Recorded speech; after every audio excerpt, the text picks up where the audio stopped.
And We're on. welcome to Happy Chaos. Happy Chaos, where our chaos is happy. Is it? Well, yeah.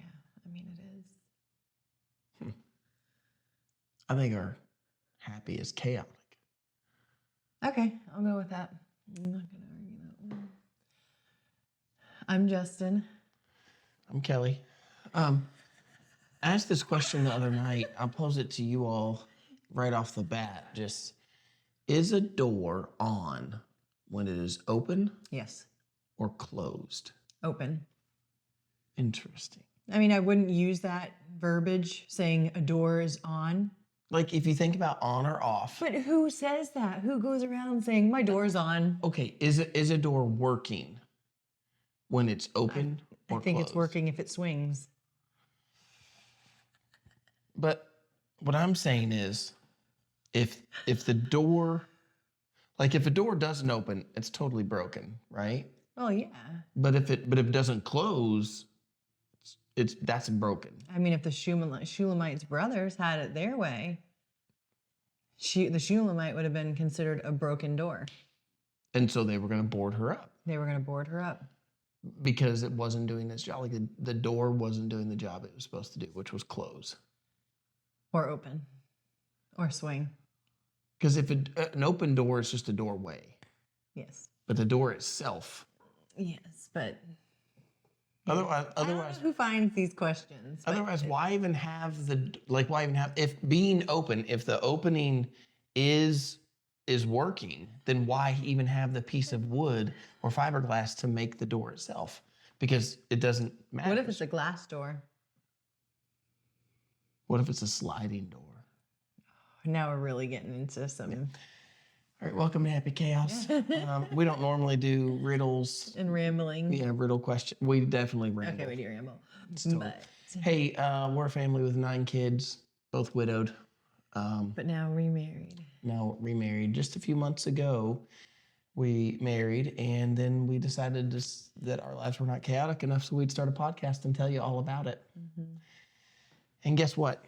Today, we're going to talk with you all about it's going to be a raw conversation, a very real conversation in that, we kind of have some, it's just one of those moments, one of those. A bittersweet moment. Yeah, there's a bittersweet moment that's happening for us. And that bittersweet moment specifically is that we have 2 children that are graduating.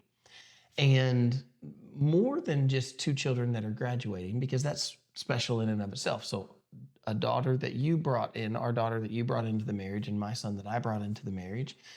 And so one from kind of either side. But I think the thing that makes it so bittersweet in this way is that both of our children going into high school lost their parent. Mm-hmm. Their first year of high school, lose their parent. Yep. And then, or lose a parent. Yep. And then in their last year of high school, they gain a parent. So that's it's just cause for, where we are today, what we're going to talk about. So that's what we have to look forward to. But before we get there. Oh, it's my favorite. Let's think. Oh, the male song is number 1. So now it's your turn because I've sang it the past 2 times. You want me to sing it? Yeah. Oh, I thought it was You've Got Mail.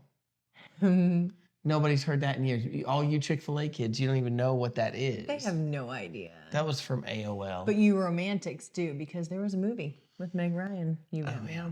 Who was the guy? And was it Tom Hanks? It was Tom Hanks. I think so.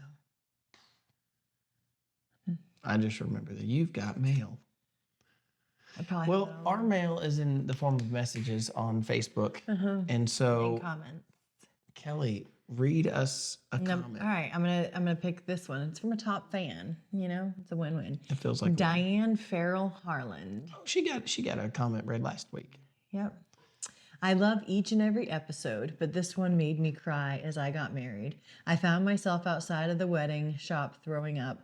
I was so nervous. My granddaughter let me know that that's not how a bride should be acting. She was 20 at the time. What she didn't understand is I had lost 2 husbands, the fathers to my children. I even told my fiance, "Are you sure? I've lost 2 husbands." I was beginning to feel like a black widow. But then our God. But then our God. First of all, I'm so sorry you lost 2 husbands. That's Yeah, goodness. heartbreaking. I can't even imagine. And I'm so sorry. Yeah. But God, I am so happy that the Lord has restored a marriage for you once again, and restored life for you. I think that's beautiful. And thank you for being a top fan too. Yeah. Why don't you go ahead and read the next one? She got a comment read last time too. Rachel Lavadius. She's a top fan. She said, I'm with Kelly. It's a gifting problem. It's a gifting problem. No, y'all, it's a spending problem. It's a gifting problem. It's definitely not a spending problem. It's a spending problem hidden in the gifting. Definitely not. I know it's probably frowned upon to like mention this, but did you ever see the old Bill Cosby, like the Bill Cosby himself stand up from like the 1980s? And he was. I probably wasn't allowed to watch it. Really? I don't think there was anything bad in it. Oh, my dad was weird about that kind of stuff, Oh, he might watch this. You just said he was weird about that. That's okay. I think he knows. Well, he had this part in there where he was talking about his kid, like catching his kid in the cookie jar, and then his kid would be like, "But I got it for you." And so I feel like that's what Kelly is with purchases. When you just said that, you know who it reminded me of? One guess. Your youngest. Mila. Yep, your little twin. Yeah. Okay, Catherine Brown says, I recently attended a beautiful wedding of some good friends of mine, and they washed each other's feet, and that made it so special. They are a devoted Christian couple. That is very sweet. I think that's probably one of my favorite things to see and do at a wedding. I would agree. I officiate. I'm a pastor, for those of you who don't know, and so I officiate a lot of weddings, and I've seen a lot of things done at weddings, but I love a foot washing. Me too. All right, let's see. Laura Durand. I look forward to y'all's podcast each week. Please don't stop. Y'all's story has been such an encouragement to me. My husband got diagnosed with stage 4 esophageal cancer 3 years ago. It's a miracle he's still with us. Boldly Believing with Blake is the name of the page. So go follow. Go follow Boldly Believing with Blake. God has granted us more time where he got to be here for our son's first birthday, and hopefully he'll be here for his 4th one and many more to come. I don't really have someone to talk with that's walked this journey, but hearing y'all talk about it has helped me navigate and find some insights on how to talk to my 3-year-old boy about daddy. I love how much you both honor your late spouses and have blended your lives in such a beautiful way. God is really in y'all's story. That is so beautiful. And my goodness, the journey that you're walking right now is not for the faint of heart. And it really does take devoting yourself wholly to the Lord and his plan.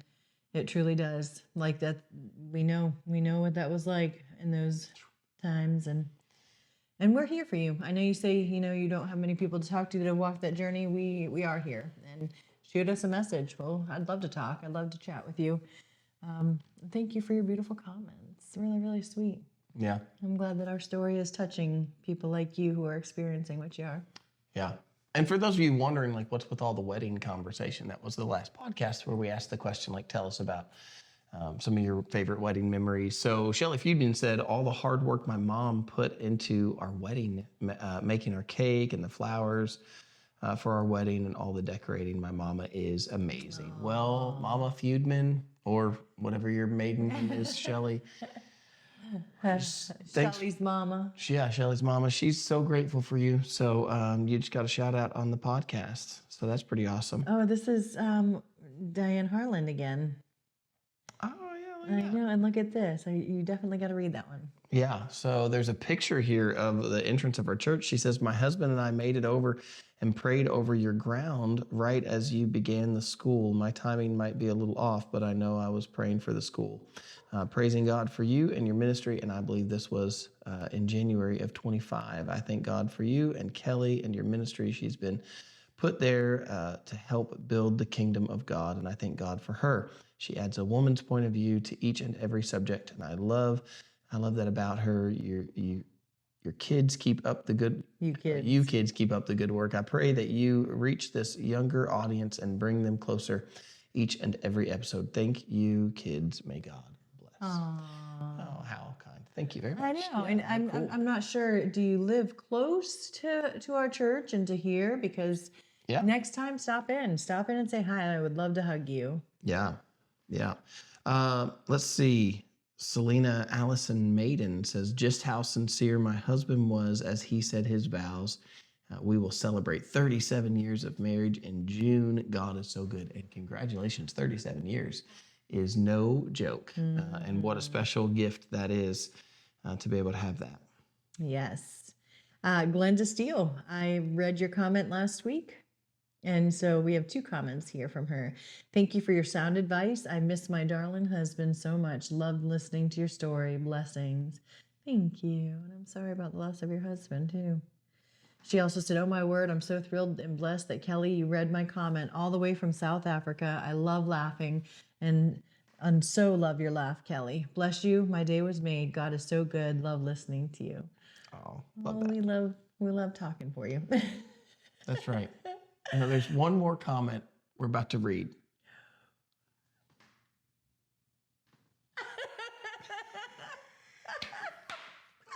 I just talked about this at lunch, too.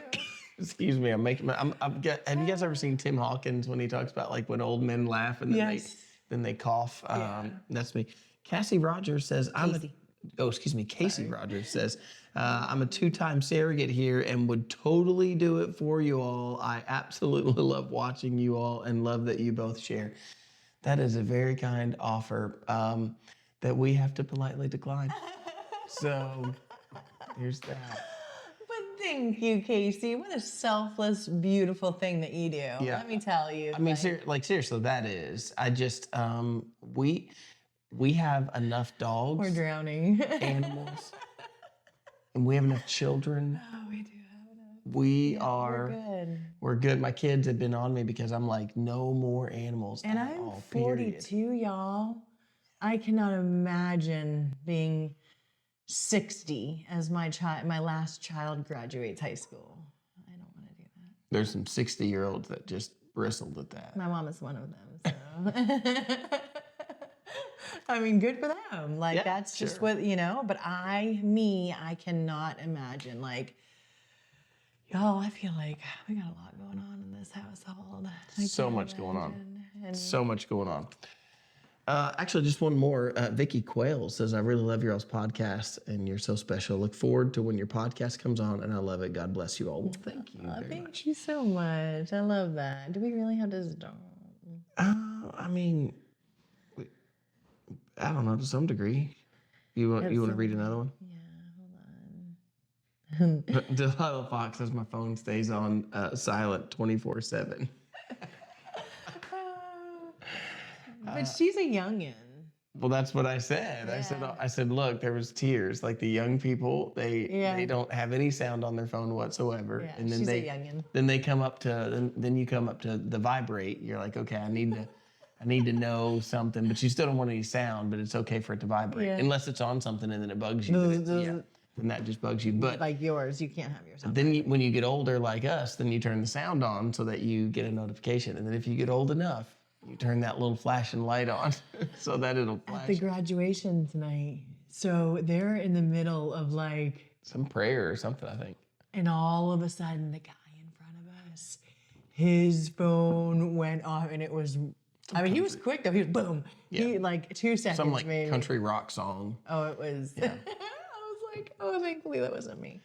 But I still keep mine. I'm young. So. Yeah, I was going to say that happened in the parent section, not in the student section, because those students wouldn't have any sound on their phone. Exactly. Not in that way. All right, y'all, keep the comments coming. We love them so much, and we get joy out of reading them. So very, very much. Yeah. So I just really appreciate all that. And your interaction. Like, you guys listen to us till the end, and I love that. Hey, y'all want to hear something cool? We just signed a deal. Yeah, kind of. Is it signed? I don't know if it's called that. I'm gonna go with that. It sounds cool. We just signed a deal. Oh yeah. a sponsorship. What is that? But anyway, so Partnership. we don't have them yet, but we there's a T-shirt company called Caruso, and Kerusso.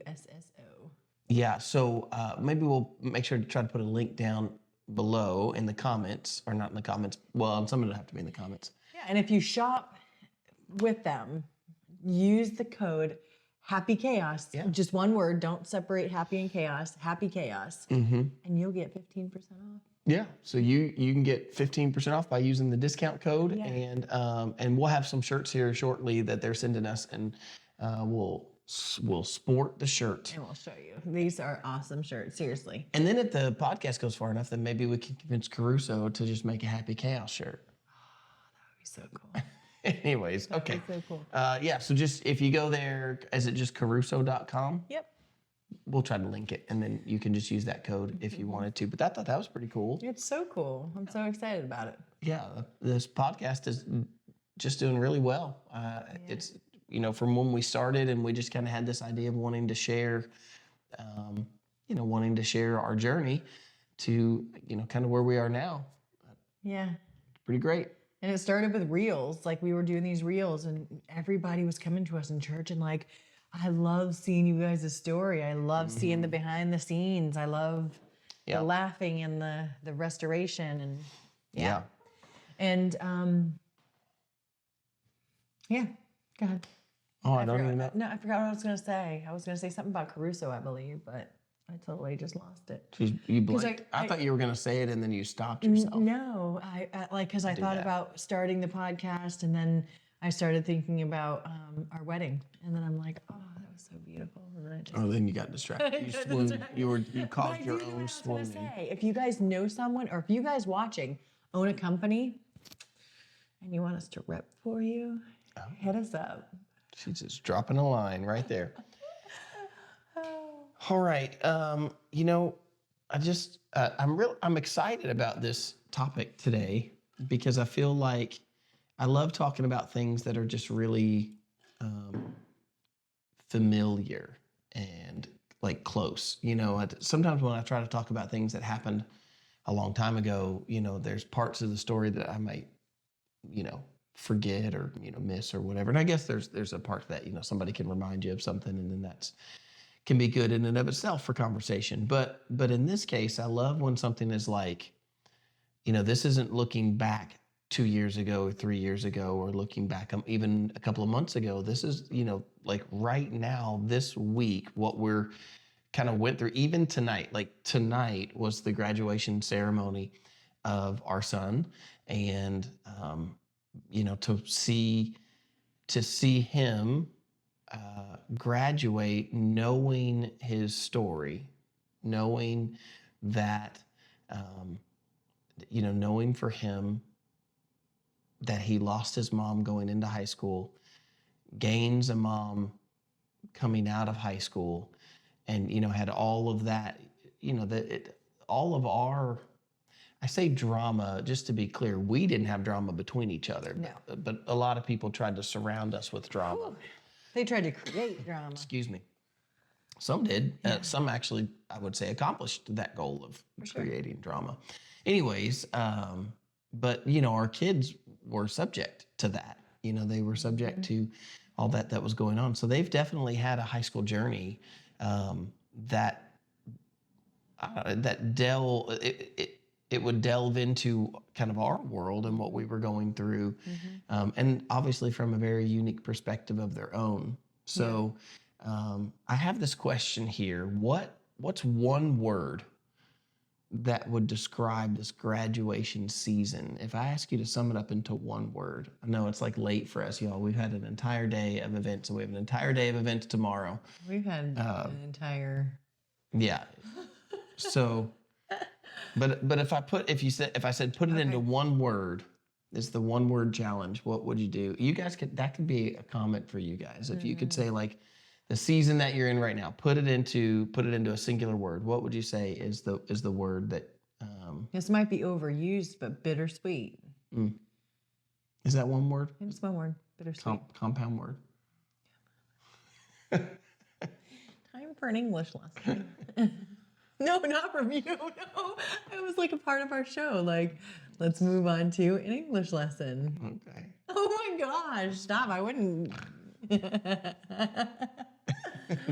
No, because no. All Go right. ahead. So I think if I was gonna put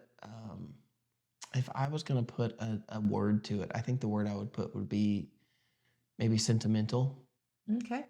I think that it's moments like this that make me mm, just kind of Mm-hmm. evaluate things that have happened and things that are happening right now, and um, I don't mean sentimental in the sense of like sappy. I just mean that I start to feel those feelings, those kind of sentimental feelings, but also maybe more the maybe just the reality of what we're all going through. Mm-hmm. I guess there's these moments that it's kind of like, I hope I can say it this way. Like some moments I feel like, gosh, we've just been married for years. Yeah. It feels that way to some degree. And then there's these reality check moments of like that, this is still all really fresh and really new. Yeah. So sentimental. Okay. That's my word. I can feel that. Do you want to change your word now? Do you feel like that? No. Do you feel like No, it really is just bittersweet because, it's sweet to watch our children like embark on this chapter of their life. Because, it got me thinking. So, like, nostalgic is also. And it got me thinking of like when I was hearing the speech from the valedictorian. Is that how you say it? valedictorian? Yeah.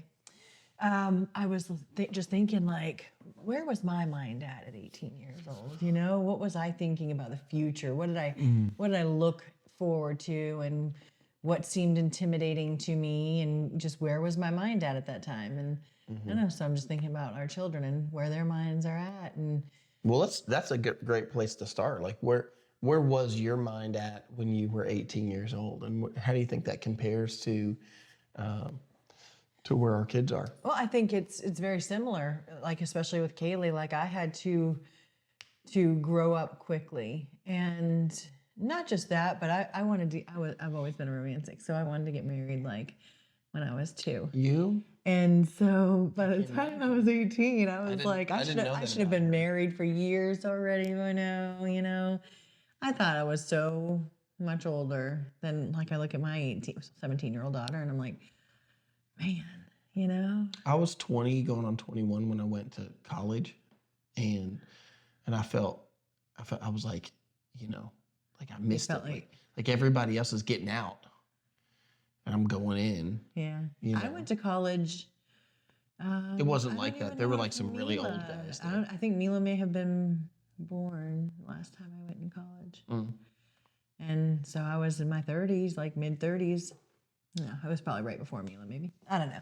But anyways, So there you were were some like people. you were one of the people that I would have called old in the class. Yeah, for sure. But then there was older people than me in there, older women than me, and then there was youngers. But yeah, so 18-year-old Kelly, probably learning some life lessons and starting to see things a little bit differently than I did in previous years. And If you want to know what I looked like when I was looked like, but also looked like, you just have to look at my son that just graduated. yeah, 100%. We're like doppelgangers. Yeah. Um, And so are me and Kaylee. It's funny, I feel like with you, Kelly, I feel like Mila's my. have you guys ever seen the movie Multiplicity? Do you remember that movie? Was it Kevin Costner? No, it wasn't Kevin Costner. What was the guy's name? He was the old Batman in like the 1980s, 90s Batman.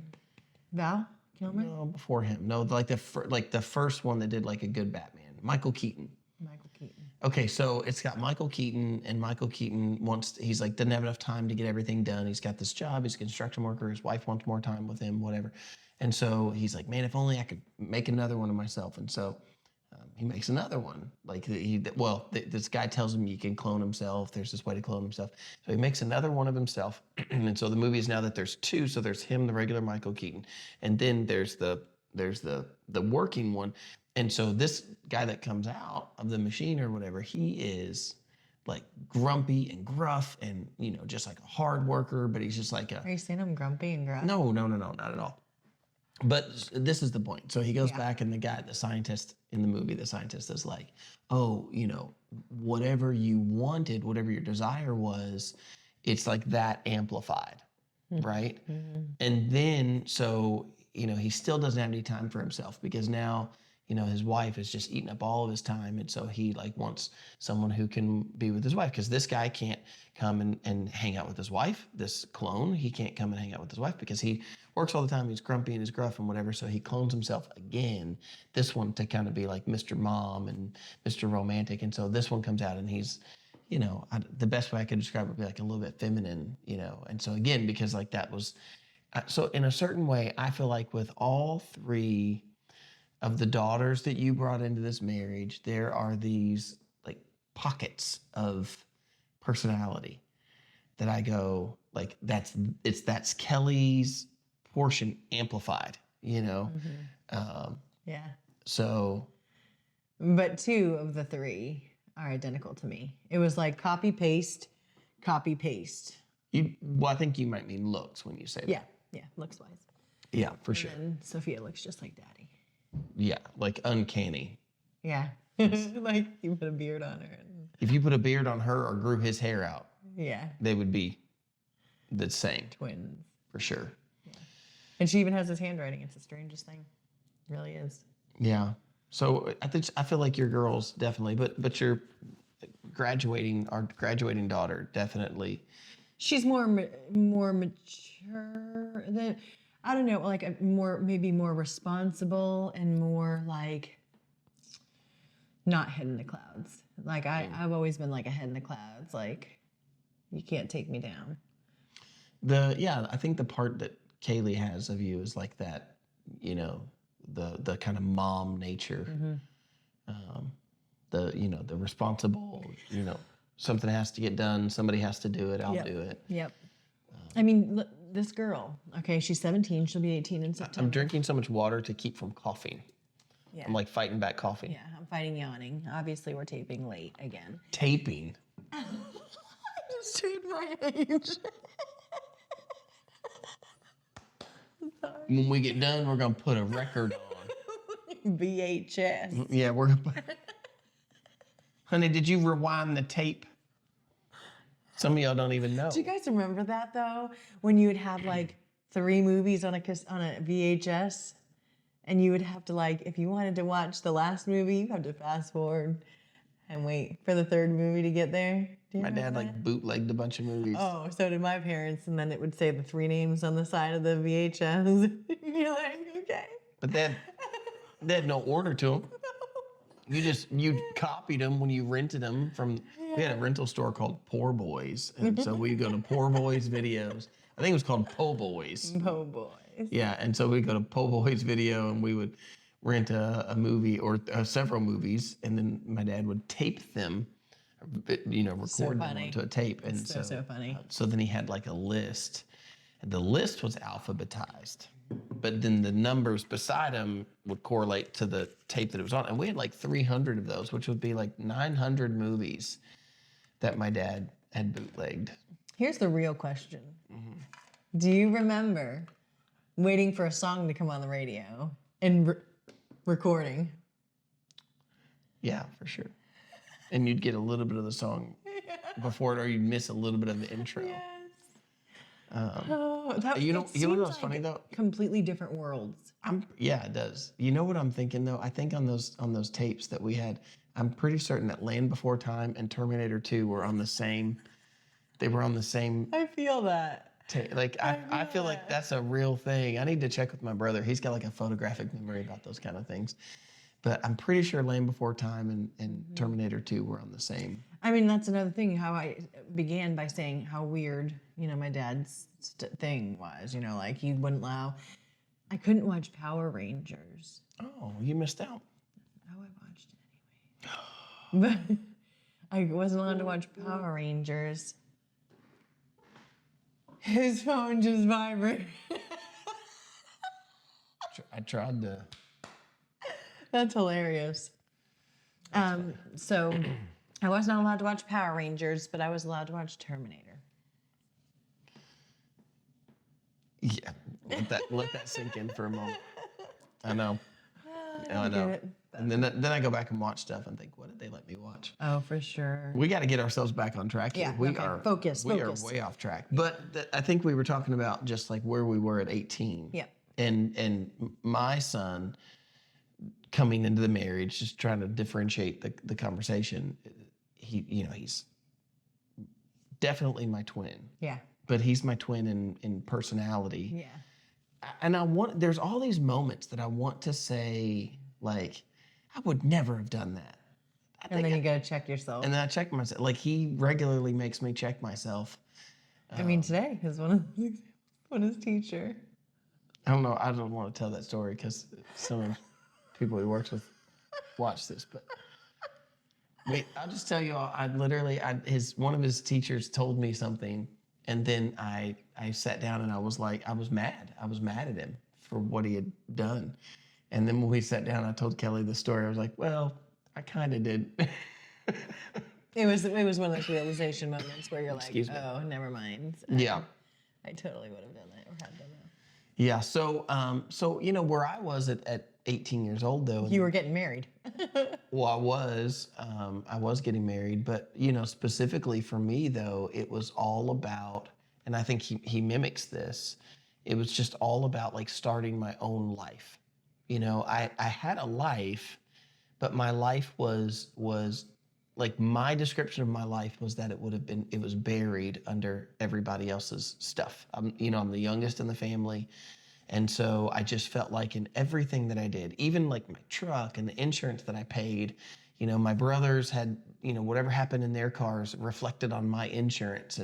And so even like, the car that I had and the rules that we had in the house, I just felt like I was buried under everybody else's. I loved my parents, loved my brothers, loved my upbringing, like loved my childhood. Every bit of it was great. 18 years old, I was ready to go. Because I just felt like I was under everybody else, and it was time for me to like get out on my own.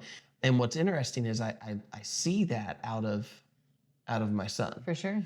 I look at him and I say, like, he is, he's ready to go because he's ready to go. He's not ready to go because he's mad at us per se. I mean, he has his moments, we all do, but it's not like we're trying to leave on bad terms. It's just like, I'm ready to go. Yeah. But it's interesting because he's the oldest boy. Yeah. And so it's the equal opposite of me in that way. I felt buried under maybe he still has that same feeling, but definitely not because of being the youngest. And so I feel like Kaylee is the same as me at this age. Like, I didn't want to leave my mom's house until I'm married, but I want to be married, and she wants to be married. She wants to find the love of her life, which she thinks is never coming. And I'm like, that was me. I was like, I'm never gonna find somebody. Yeah. And I was, and it just feels like the end of the world. I think trying to compare that, though, like there's one link that is removed from that, at least in my scenario, and I think yours as well. And that link that's removed is, both of my parents were alive and healthy at graduation. And so, when I think back to that, I think that, one of the things that I can't say for certain what someone's feeling or not feeling, but I'm just saying that, for me, I had both of my parents. And so that comes down to that kind of sentimental part of it.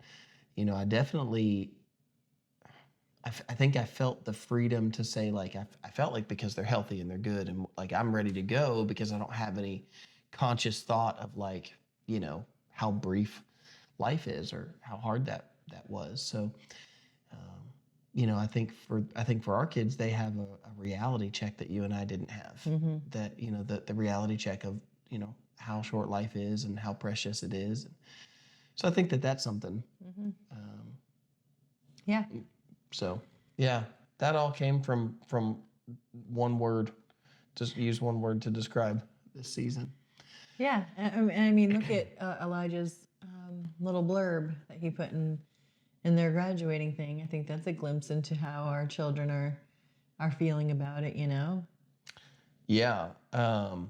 I would say I have that as a question down here, so I guess we can just go ahead and move to that. I wrote this question down. I said, what moment recently made you unexpectedly emotional? And I think I like witnessed that in you. Yeah. I almost want to like read his comment. I don't know if I should do I have that it or on not. my phone. But he made this really sweet. They had like a little program, and the kids' pictures, and then parents wrote something, and then The kids wrote and something. then the kids wrote something, and And we didn't know what he wrote. No, I we don't think hadn't he seen knew what we wrote either because we sent that in. yeah, we sent them in separate. So here's this portion that he wrote, and he said he was.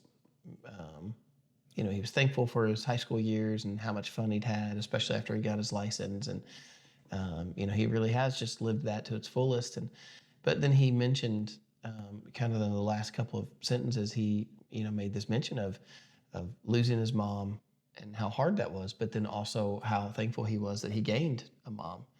And when we read that, I will say like it was a tearjerker moment for me to read that, but I looked over and Kelly was like, she's about to lose it. She's doing the like, I don't know what this does. We have to walk him up on stage. It fans the tears from like. Does it really though? It does though. I don't think It does. that should be the thumbnail right there. Please don't. Excuse me, y'all. I'm sorry for coughing. So yeah, it was a beautiful moment, and it kind of gave us a glimpse inside because I think I could say the same for both of us. Like our children don't do a whole lot of talking and expression on sadness with and I think that's the resilience of children. I think our olders definitely have expressed more sadness moments than any of our younger ones. They have, but just not often. Like they seem to just, roll with. And we've asked them. We asked them how they're doing, and you always did before me, and they're just very. I wonder too, though. I remember being a kid, and I went through this little spurt where I was watching home movies on tape. You were watching what? Like home movies. Okay. Like you ever had your dad ever like news camera number 10? I used to cry and run out of the room when my parents would put those on. Oh man. I was so embarrassed of them. That tracks. It totally tracks. Well, my dad had this camera, and he would film Everything. If he was anything like my dad, it was everything. It was a lot. They had a lot of these we just called them home movies. Yeah. I don't know what y'all called them, but Home videos. yeah, home movies, home videos. So my dad would sometimes he would set the camera up on the tripod and just film the day. And other times he would, sit there and commentate, and he would, move it around. And other times we got the camera. There's this one video of, we all got in trouble. My middle brother was making me fight him. We had boxing gloves. We had a pair of blue boxing gloves and red boxing gloves. And they tell me that I have to put on the gloves and I have to fight him. And he's like, he would hit me in the head, and then my head would hit the dresser, and then he hit me, and then my head would hit the dresser. Anyways. Did you cry? No, we were boys. No, we didn't cry. I'd get mad, and I'd go, try to punch him back, and then he'd come back and punch me and whatever. And so my parents, they call us in the room about it, and my oldest brother tries to lie about it. He's like, I didn't even know they did that. And about that time, he turns and looks in the mirror and waves with his with the camera. I just have that memory of my dad getting mad at him. He got in trouble for lying because he said, I don't even know when they did that. And he's the one holding it, of course, Anyways, so, we'd have all these home movies. I was making a point, though. So I go back in my childhood. I went through this little spurt where I was watching those home movies, and they felt very distant. It was like, I don't know, it was weird for me as a child to watch these old home movies. Mm-hmm. But here's the thing, when I think back on that, I was like 10 or 11 when I was really into watching these movies. Well, the movies were when I was like 5. And so from 5 to 10, I remember being 10 and it just felt like I have memories not because I remember the event, but I remember watching the video of the event.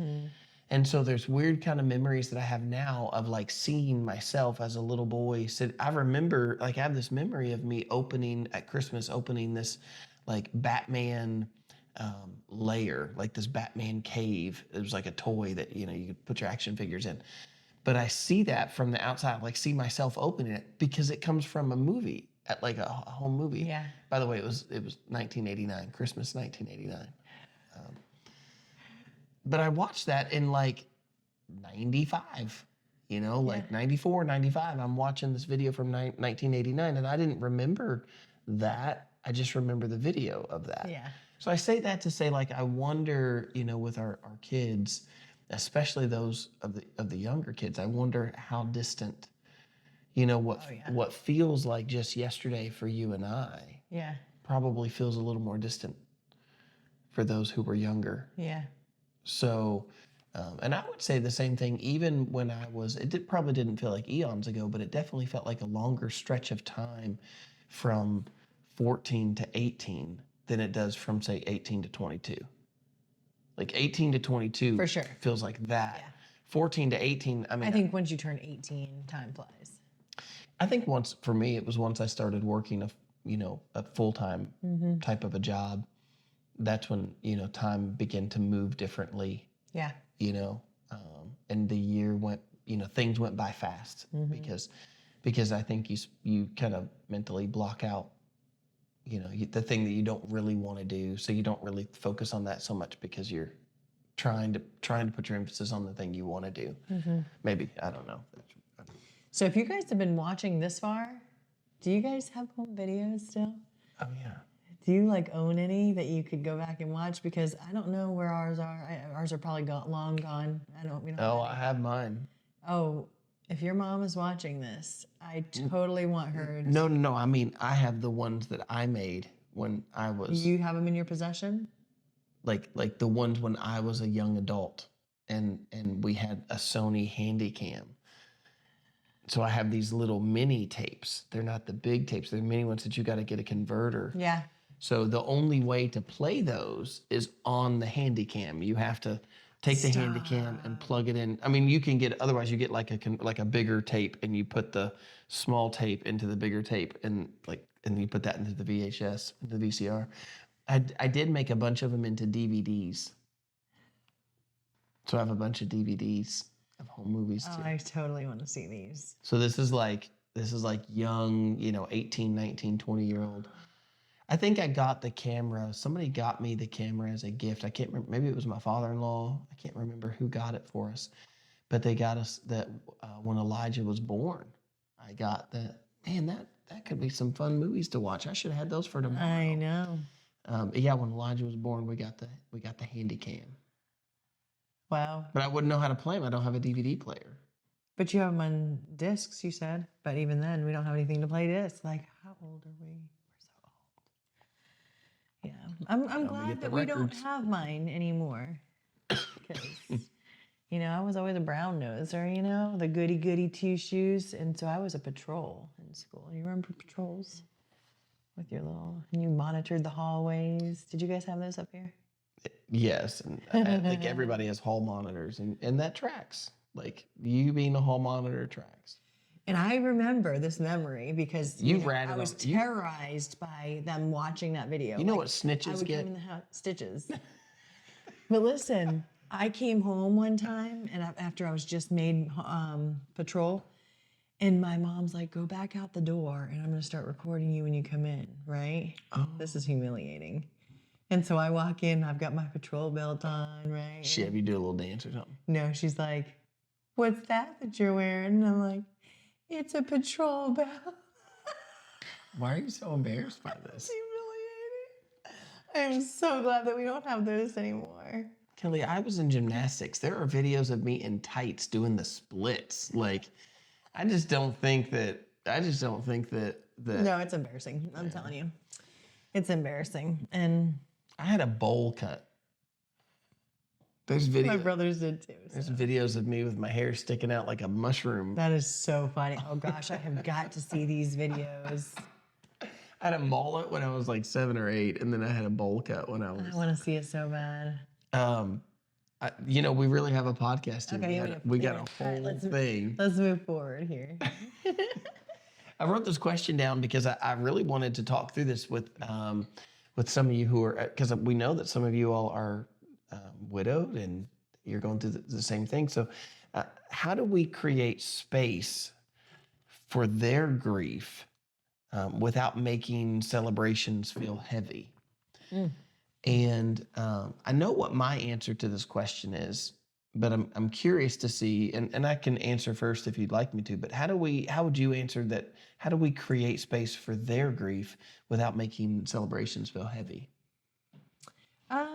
So I think we allow our children to be open about everything.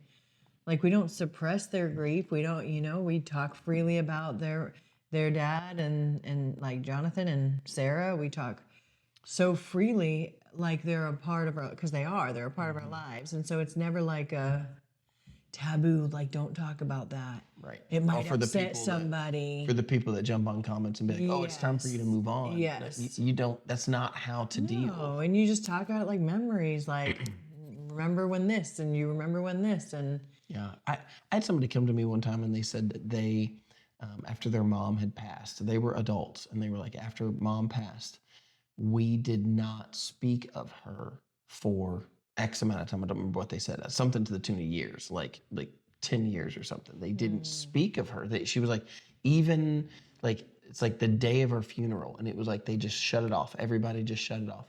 And so then later they were having all of these problems and I don't remember if somebody went to some counselor or some therapist, whatever, and they were like, hey, you really need to deal with your grief. And so, I think that what you just said, I think, there's wisdom to saying, talk about your late spouse, talk about your late husband, talk about their late mom or dad. I think that that's a great way to create space for grief. Grief is there. yeah, Grief is there, whether you choke it back or not. yeah, And also, I think there's some people that go the opposite way and they let it out, let it out, let it out. And every now and then there's a time to be like, okay, like I have to get up out of bed today. I have to wash my face. I have to go on with my day. yeah, Excuse me, I'm so sorry. But but I think both extremes are dangerous. Suppressing it completely can become. There are times that you just, if I can speak for myself, there are times that you just have to suppress it. Yeah. You cannot always let it out. There are just times that you go, I have to do this, and to do this, I can't do that. right. And You can't live there. Yeah, you can't. And I remember saying that for a You can while. visit there. Yeah, I remember saying like, I do not want to live here for the rest of my life. There was a moment in time when I had to live there. Right. Because it's You have no choice. It's happening, and right. you feel at the bottom of the barrel. Yeah. Yeah. So there's the, living there, and then there's also the like ignoring it altogether. Finding ways to drown it out, so to speak. Yeah. Some people maybe find negative ways to do that. Some people find what doesn't maybe seem like a negative way, but it's still not great to just totally suppress.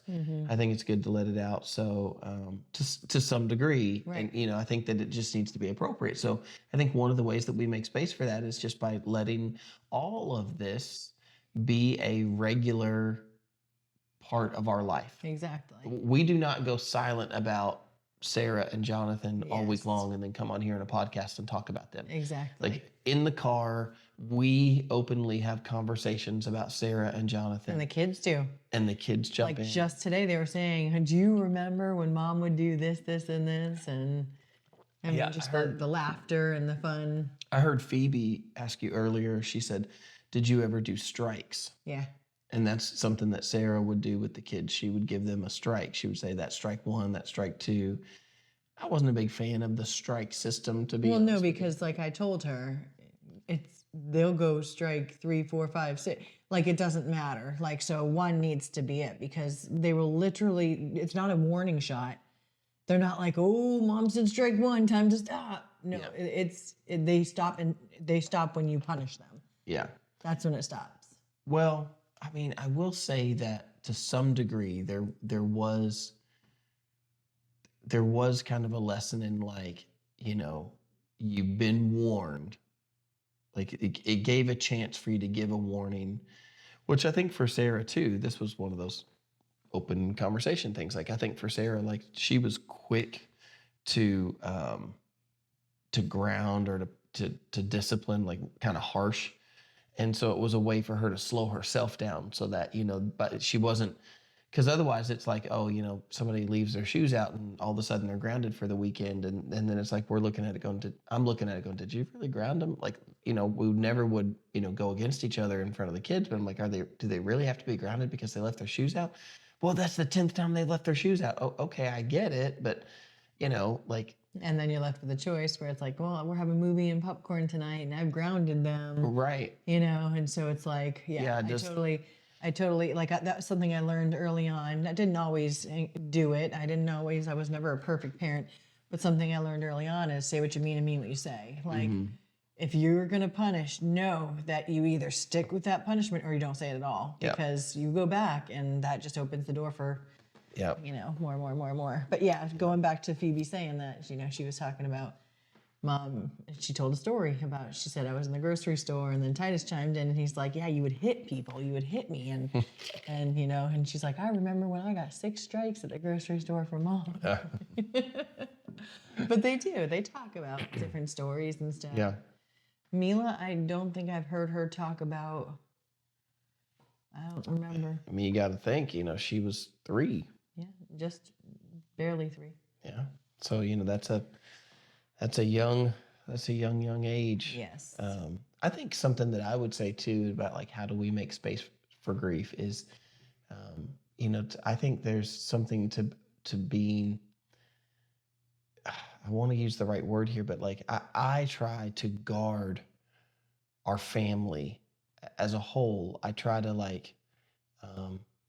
I try to look for those pockets of like, hey, this could be emotional. This could stir something up. This could be, I mean, I've even said that to you. Like I've said about certain things, like, I could see that if we do this, it could do that, or that this could be. So I try to just like intentionally make space by being on guard of, for my kids to try to really be dad.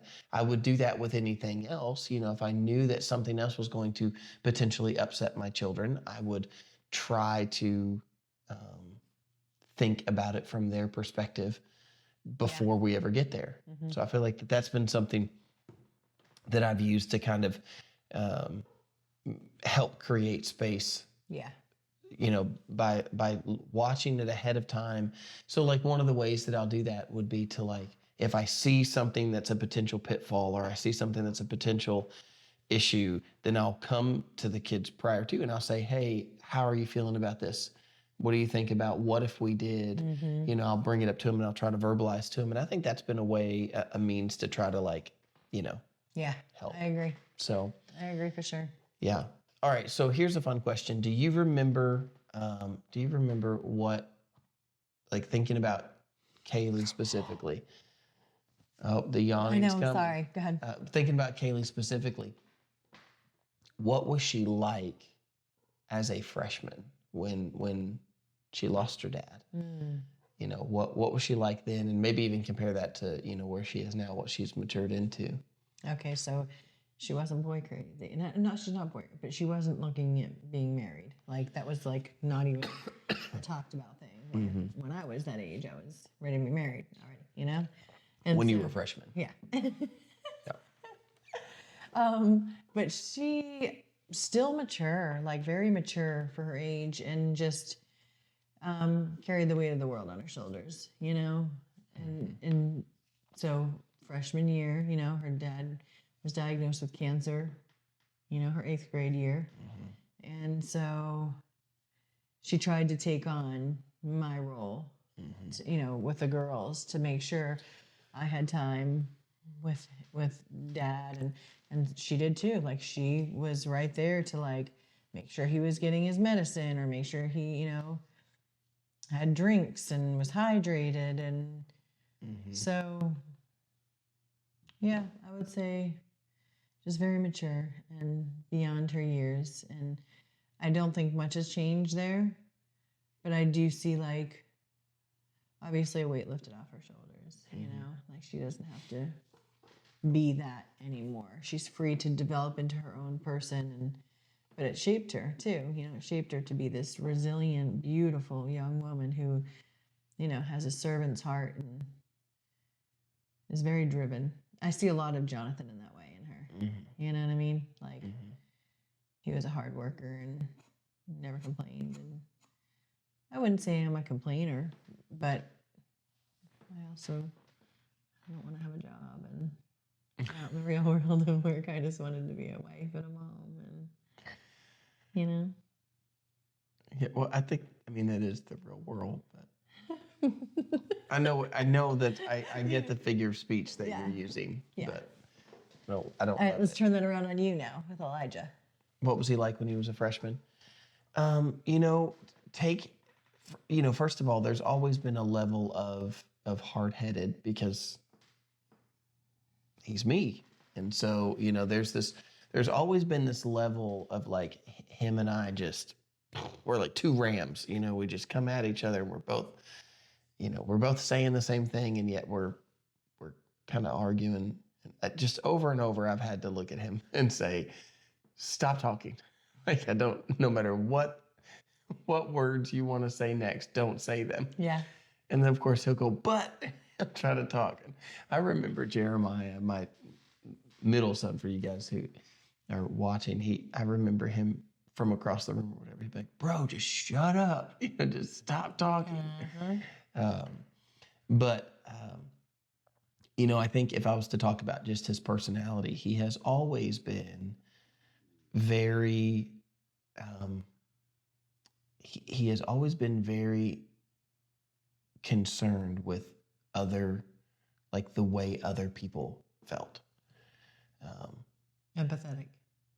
I don't know that empathetic is the right word. Like, I don't think that's it because sometimes he says stuff and does stuff that like is not definitely, it's like far from empathetic. Yeah. Do you mean more like the things people say like about him? No, I just mean like he is concerned for how other people are doing. Okay. He's not empathetic. Like I know it almost sounds counterintuitive the way I'm saying it. I'm trying to put words to, what I see in his personality, but like he will check on people. He would check on his siblings. He would check on me. He would, he wanted to be helpful to make sure that, other people were taken care of and that other people weren't, suffering. He's, always putting other people above himself. Now that has to be justified, that had to be a justification for that. But definitely, I think like my name is I've always said like my name means justice. Like I think he's, personified. It means faithful one. That means justice. It means faithful one. I'm sorry to burst your bubble.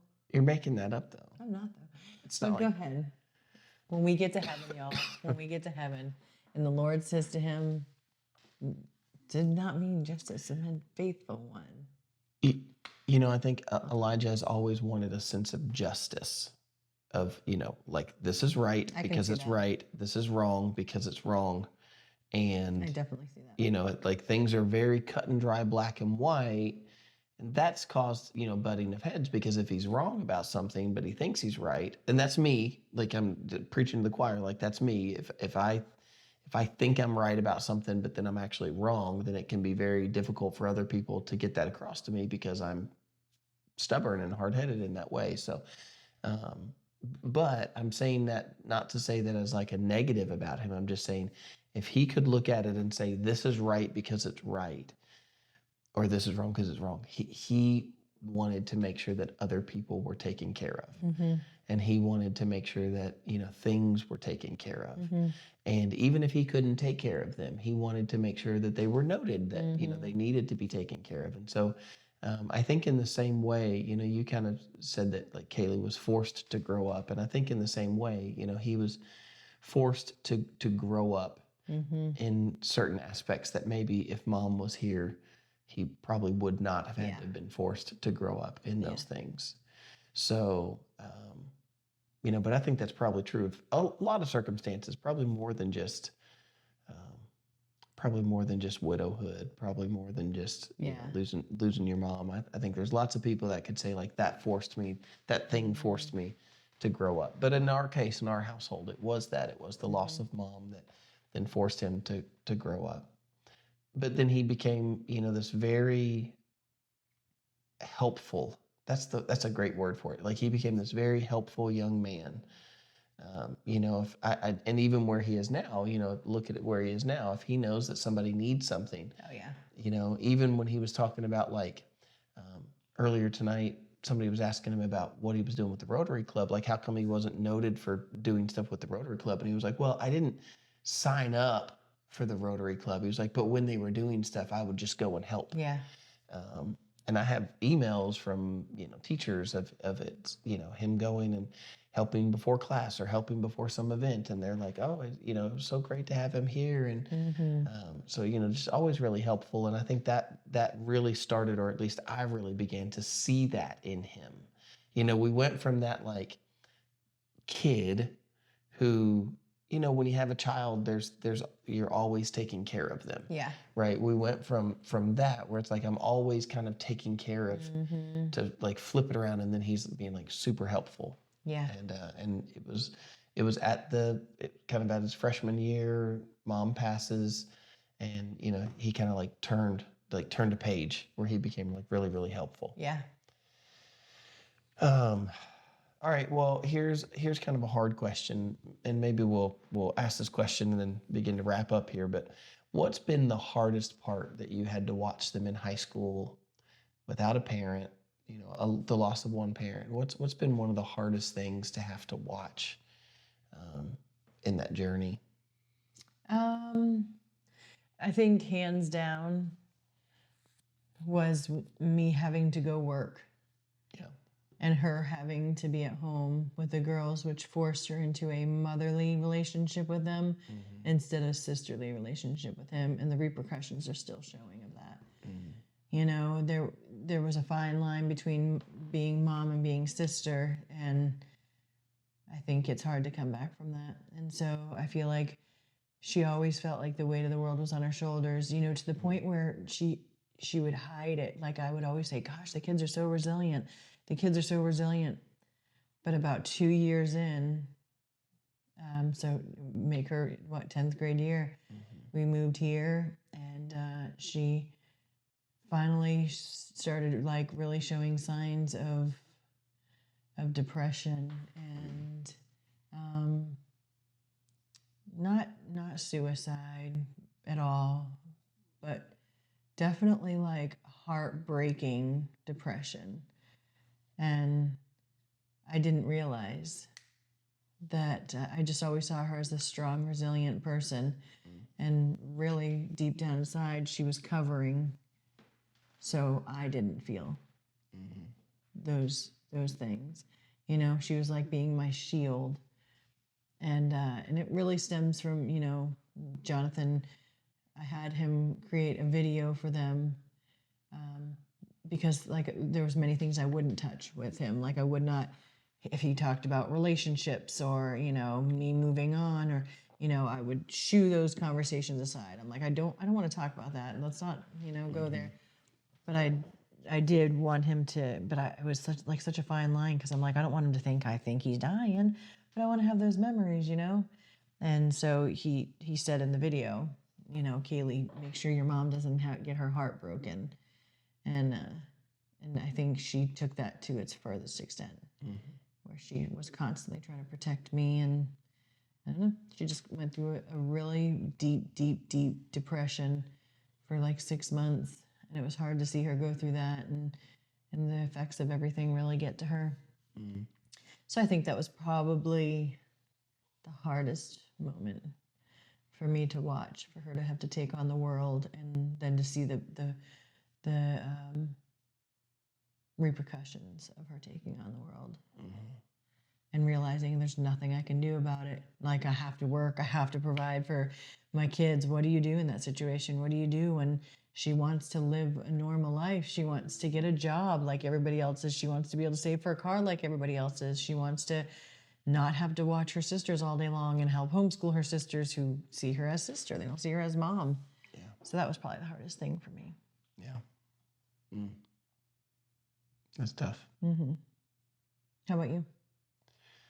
I think, for me, probably this might sound a little strange at first, but I think probably one of the hardest things for me to see was when I was going through my own struggles, and the fact that they had to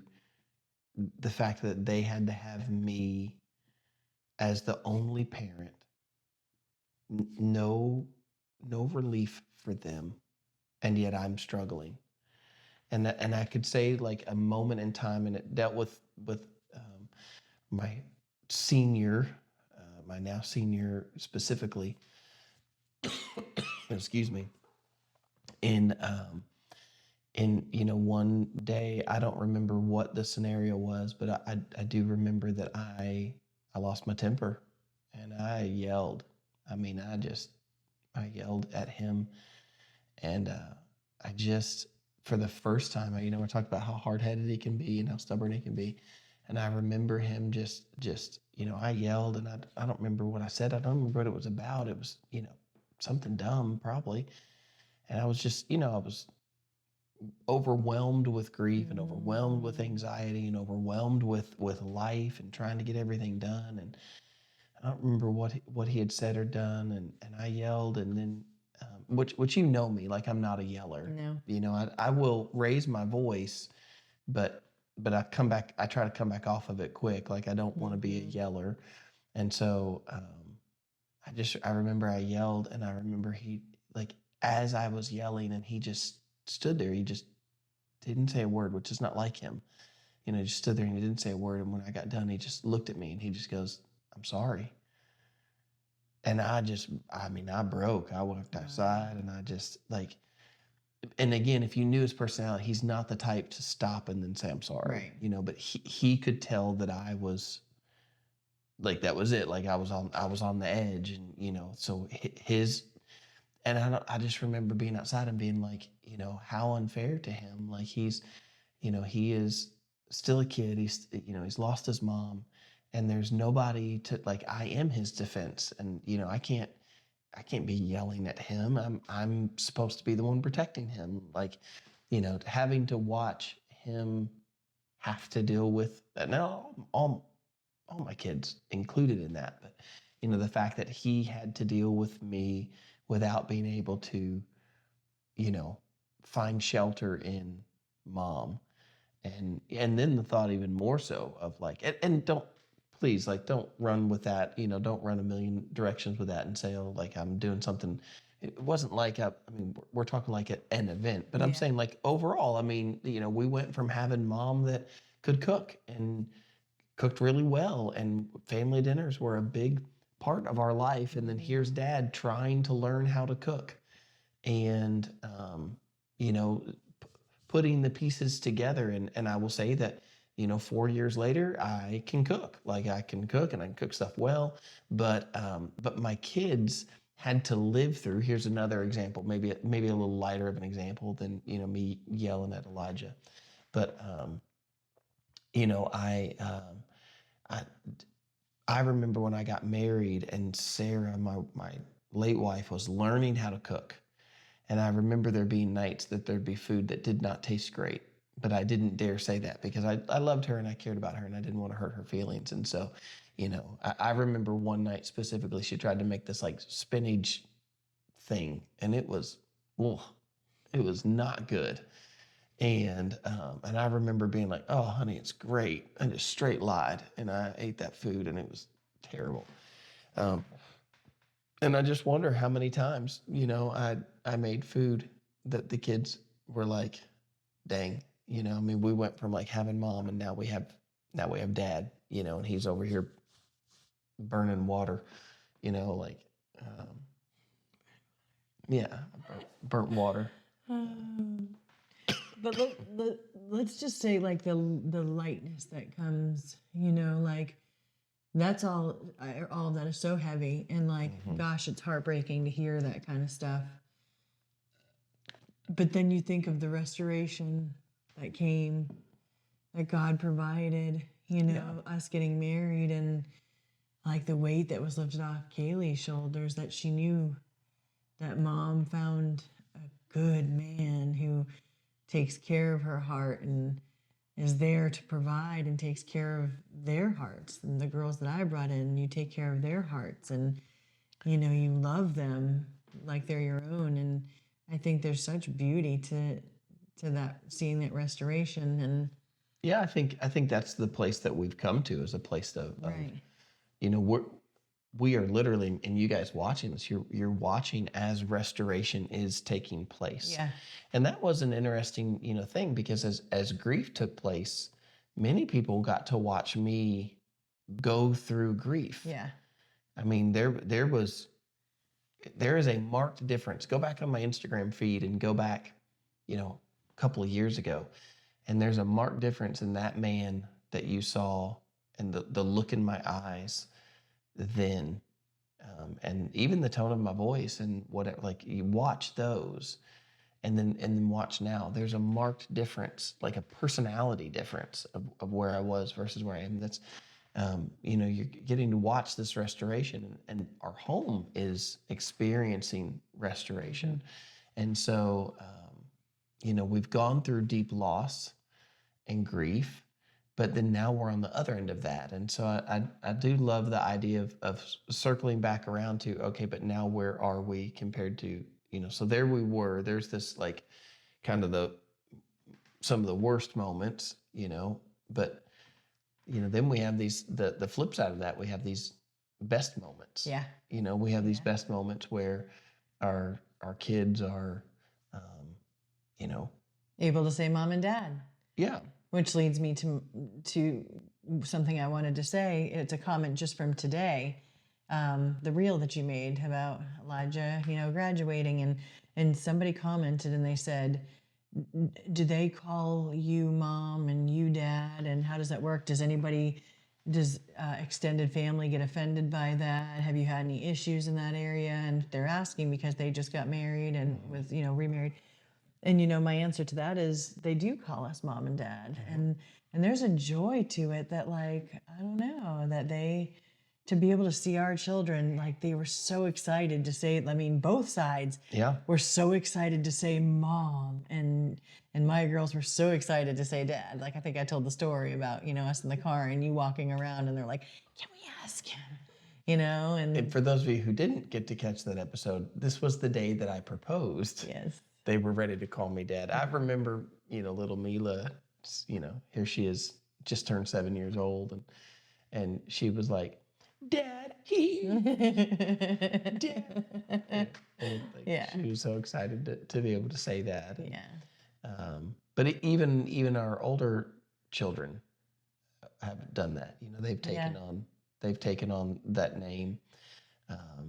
And so, yeah, I think, and even with, a day like today, with graduating, and I think that there's, there's a bond that's been built that, people who've gone through shared things, shared tragedy, loss, experiences, whatever, then there's a bond there. I know for years it's been that way with me, with foster parents and adoptive parents. When people find out that I fostered and adopted, and they're like, that we're going through foster care. I mean, I fostered my girls how many years ago? 15 years ago? Yeah. Whatever. Longer than that. Yeah, I mean, it's a long time ago. Yeah, Yeah. goodness, I'm Like old. 18 years ago. Yeah, actually, it started more like 20, 21 years ago.